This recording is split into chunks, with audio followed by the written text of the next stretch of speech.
c'était la chanson pour faire plaisir à toutes ces personnes, les Gaulois qui aiment de la bonne musique de Ferré Gola. Et là, on est avec Gigi pour nous parler de la chronique du jour. Bonjour à vous. Bonjour Maryse, comment allez-vous? Ben ça va, hein. Au moins on m'a Bonjour demandé Damaris. comment je Bonjour, vais ce Gigi. matin. Ça va? Ça va, j'espère pour vous aussi. Oui, oui, ça va. Voilà, on a parlé le jeudi passé, on a parlé de la lecture, les bienfaits de la lecture ouvre l'esprit, la lecture vous permet de vous détendre, il y a eu tellement de bienfaits, la lecture vous permet aussi d'améliorer votre vocabulaire, votre façon d'écrire, de parler et autres. Et aujourd'hui, on va parler, toujours dans la chronique du jour, on reste dans la lecture, on reste dans le même chapitre, et on parle aujourd'hui de comment tomber amoureux de la lecture d'Amani Moshinga. On va parler de comment tomber amoureux de la lecture. Je pense que Madame Gigi est là. Elle vous donnera pas mal de réponses. Elle vous donnera pas mal de techniques pour tomber amoureux de la lecture. Alors, on va commencer par la première question. Quels genres littéraires sont le plus accessibles pour les débutants? Déjà, j'aimerais rappeler que l'autre fois, j'ai beaucoup été attaquée. Hein. Ah Oui, ouais? les gens sont en train de me dire, mais on lit, les jeunes ne lisent pas, on lit, mais est-ce que quand je lis, Madame Gigi est là? Est-ce que quand je lis, et puis j'ai dit, ben, quand vous lisez, alors faites des photos et envoyez-moi les photos pour que je voie quand je comprends bien. Parce que Un je peu suis comme pas une là. preuve, hein? Oui, parce qu'ils sont en train de croire que, voilà, je suis en train de les condamner pour rien alors que... Bon, nous, on n'a pas C'est condamné, hein. On exhorte plutôt à Oui. la lecture en Et mots. c'est selon les Exactement. statistiques, on a des jeunes qui ne lisent pas. Ouais. Bah si on a ceux qui lisent, tant mieux, c'est mieux, c'est C'est bien. toujours l'exception qui confirme la règle. Exactement, hein. Exactement. Vous avez la Alors, parole. quel genre de livres littéraires sont plus adaptés pour les débutants? Alors, pour les débutants, pour ceux qui veulent s'engager, justement, entamer ce chemin-là, déjà, il faut savoir que c'est un processus. La Oui. lecture est un... Tomber amoureux de la lecture est un processus, ça se développe. C'est pas que comme ça directement, oui, c'est pas ça. Ça va d'une prise de décision et puis on en fait le chemin petit à petit. Pour les enfants, pour les ados et même pour les adultes, oui, il y a une ligne à suivre. Pour un début, il faudra commencer avec des livres amusants, des livres intéressants, des livres que vous trouvez captivants, qui vous captivent et qui vous éblouit et qui vous empêchera justement de vous en séparer, d'abandonner tout de suite. Voilà. Qui vous orientera vraiment à vous attacher tout de suite parce que voilà, Je pense ça vous que fait même quelque chose. avec les enfants, pour Les initier accrocher. dans la lecture, le faire Exactement. tomber amoureux, on peut commencer avec la BD, donc Oui, bande exactement. dessinée. Vous avez, nous, on avait l'habitude, beaucoup on donnait souvent d'histoires. Tintin et Milou par exemple.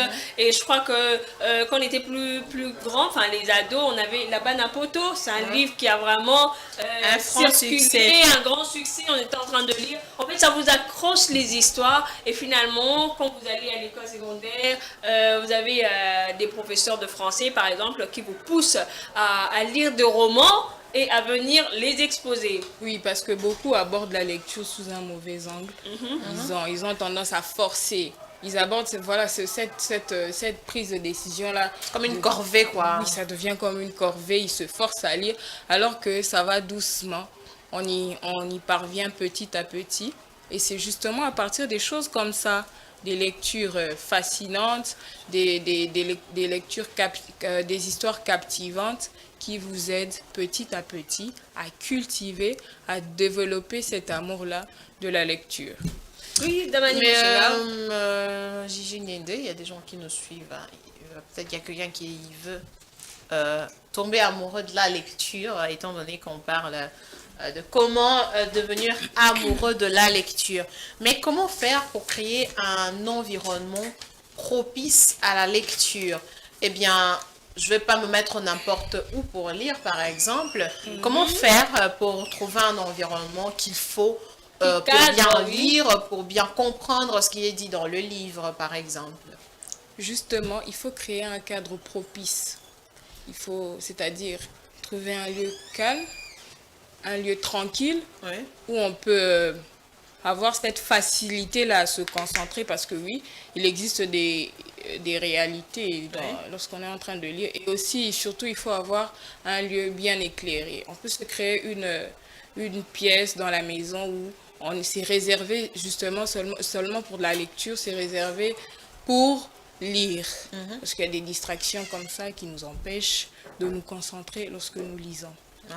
Vous n'allez peut-être pas aller lire où les enfants sont en train de jouer, vous prenez votre livre, ou devant la télévision, vous prenez votre livre en train, donc vous n'allez pas avoir un lieu vraiment où vous avez maximum de concentration, si je comprends bien. J'aime bien la phrase qui venait de passer, la lecture est une amitié. Donc quand vous êtes amis, on trouve toujours des endroits assez cool pour passer du temps ensemble, assez sympa. Et je pense que vous devriez aussi faire la même chose. Peut-être avant de dormir, vous dites que bon, c'est plus calme, je suis là dans ma chambre, je peux lire calmement. Mais il y a aussi de ceux qui préfèrent aller lire peut-être dans un restaurant. Il est là en train de, voilà, il prend sa son bouffe, café, son café en train de lire calmement. La lecture apporte à l'homme plénitude, à l'homme plénitude, le discours assurance et l'écriture exactitude. Je l'ai dit l'autre fois aussi. Oui, vous l'avez dit. La lecture apporte à l'homme plénitude, les discours assurance et l'écriture exactitude. On va prendre, je pense que c'est clair, il faut trouver un endroit. Quand on parle de la lumière aussi, c'est pour éviter aussi d'avoir des problèmes avec vos yeux.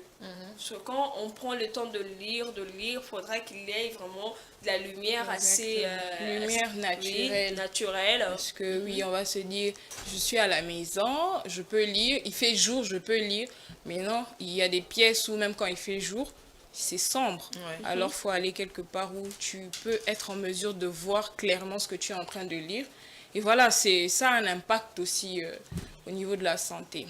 Voilà, et quelle est l'importance de la régularité dans la pratique de la lecture? Justement, c'est pour s'y attacher. S'y attacher, donc il faut se fixer ce principe-là. Parce que comment je peux le dire, ça doit partir comme je l'ai dit au départ, d'une prise de décision. Oui. Et voilà, c'est personnel. C'est-à-dire que tu t'établis une règle, tu établis des résolutions de comment tu vas commencer et de comment tu vas cheminer jusqu'à la fin. C'est-à-dire que, voilà. Mais alors, peut-être il y a quelqu'un, toujours, parce qu'il y a des gens qui sont en train de nous suivre, mais est-ce qu'il y a cette possibilité-là, par exemple, de rejoindre des clubs de lecture? Parce on entend souvent parler de cette possibilité-là. Mais est-ce qu'il y a des avantages à rejoindre ces clubs de lecture, par exemple, lorsque vous êtes entouré des amoureux de la lecture? Est-ce que ça peut avoir un impact justement sur vous? Oui, beaucoup. C'est d'ailleurs très important. Il faut côtoyer, s'intéresser aux personnes qui s'intéressent à la lecture, côtoyer les personnes qui sont passionnées de lecture. Voilà, ça contamine, c'est quelque chose de contagieux. Et voilà, tout part de là. Et ces personnes-là ont toujours des solutions à nous apporter, des petites pistes de solutions. On peut même vous conseiller des livres. Moi, j'ai lu tel auteur. Vous faites un échange des livres, ça peut... Oui, il te dit comment tu peux commencer, comment tu peux faire pour arriver justement à développer cet amour-là petit à petit. Ils ont vraiment des réponses à des questions. Ils ont vraiment des petites solutions comme ça qui peuvent nous aider. Voilà, il y a une question pour vous. Bonjour à vous. J'aimerais savoir comment la lecture peut-elle enrichir ma vie quotidienne et ma culture générale? La lecture, excusez-moi, est très importante. Je l'ai dit l'autre fois, c'est très important. Pourquoi? Parce que ça a beaucoup d'avantages. L'avantage est déjà au niveau intellectuel. Ça t'apprend à écrire, ça t'apprend à t'exprimer, parce qu'il y a des expressions qu'on ne trouve que dans les livres. C'est pas en restant avec... Oui, c'est vrai aussi entre amis. Pas dans le langage courant. Oui, c'est pas dans le langage courant. Dans la lecture, on puise beaucoup de choses. Dans la lecture, on apprend, on ressort beaucoup de choses. Et c'est vraiment, on va dire, c'est automatique, ça rentre en nous et ça crée quelque chose de nouveau en nous. Ça fait naître des choses qui font que voilà, on est compté parmi les grands dans la société seulement à partir de ça. Ça, c'est vrai parce que vous pouvez avoir un débat, par exemple, Oui. pour avoir des arguments assez solides, assez soutenus. La Exactement. lecture peut vous aider aussi quand oui. même. Bien, j'avais lu un livre, j'ai lu ceci qui va justement dans le même ordre d'idées par rapport à notre discussion, par rapport à notre débat. C'est vraiment très important. Vous serez un génie, on va le dire Il y a comme des ça. nouveaux mots qu'on apprend là, il y a des nouvelles phrases qu'on n'avait pas l'habitude peut-être de se dire entre amis. Et c'est comme ça que vous pouvez frères et l'employer sœurs. même dans vos conversations. Parce que Exact. ce qui est vrai, la façon dont on parle entre amis, c'est pas de la même façon qu'on va parler avec son chef. Oui. Pas de la même façon qu'on va parler avec un ministre. Pas de la même façon qu'on va parler avec le président de la République, par exemple. Et c'est pareil aussi de la même façon quand on fait une lettre. Quand vous faites une lettre à votre ami, c'est pas de la même façon que Tu vous vas ferez faire la avec. lettre à votre DRH, par exemple, pour une demande d'explication ou quelque chose comme ça. Donc voilà, la lecture va vraiment vous permettre de mieux parler et écrire aussi. Vous avez un dernier mot, un conseil par rapport à la chronique du jour? De ce genre, oui. Oui. Comme d'habitude, je reviens encore pour dire aux jeunes, à tout le monde, de lire, c'est important. L'amour de la lecture, ça se cultive. Je reviens encore dessus, ça se cultive, ça se développe.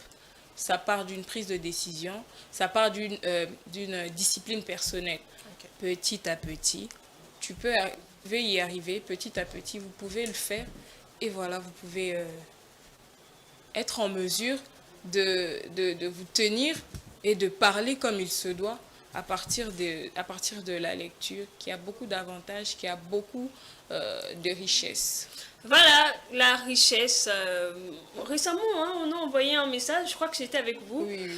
Damani Mouchinga n'était pas là, mais je vais quand même essayer de relire. J'ai ce message en tête. C'est resté. Parce que ça m'a vraiment, disons, Tiqué. touchée, pas seulement touchée, mais j'étais aussi choquée. Ah, ok. Le monsieur, il a écrit en disant que si vous voulez cacher à un Congolais le trésor, n'allez pas loin. Mettez ça Cachez-le dans dans un un livre. Luki tellement qu'il n'a pas l'habitude de lire. Au côté qu'il a eu un chèque de 1 milliard, tu lui dis cherche c'est à la maison. Mais tellement que le Congolais, on parle en général, hein, faut pas vous attaquer à moi, hein, comme vous l'avez fait avec Gigi, en tout cas. Moi, je suis en train de rappeler ce que le monsieur avait dit dans le message. C'était simplement pour dire que la lecture cache aussi un trésor. Quelque part, c'est ça. Si vous voulez cacher un trésor à un Congolais, Kokende Musikate dans la lecture. Donc, ne soyez pas ce Congolais-là à qui on cache le trésor dans un livre, mais qui Découvrir. n'arrive pas à découvrir. Alors, Gigi, on se dit à la prochaine, À la prochaine. À jeudi prochain. jeudi prochain, hein, pour de nouvelles choses. Bye bye. Bye bye. On va prendre encore une petite pause musicale avant de prendre la dernière rubrique qui est la rubrique Géobiday. Le bien on avance, ma Kassiboy. Mais Cassie, déjà, Maris Bolé, on l'avait annoncé. Apparemment, bah, le 5 décembre. On a invité, hein. Bon, on va découvrir. Hein. Peut-être tout le monde de votre part. On aura un souhait de votre part, on ne sait jamais. On va prendre la pause musicale et juste après, on aura la rubrique Géobiday. Après Géobiday, on va se séparer dans la bonne humeur avec la vidéo du jour.